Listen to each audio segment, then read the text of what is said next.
Hey y'all, so I am back with day 4, and you know what? This may be the best batch yet.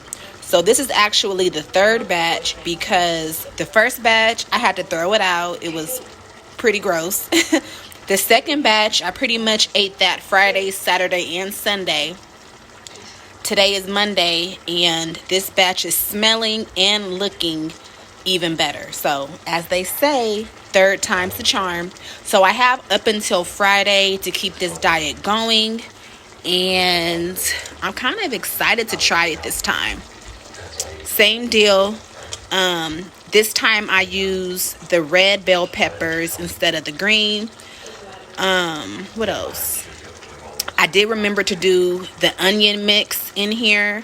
I added a little bit of pepper. But yeah, I'm really excited about this batch. So I'm going to check back in with you guys later.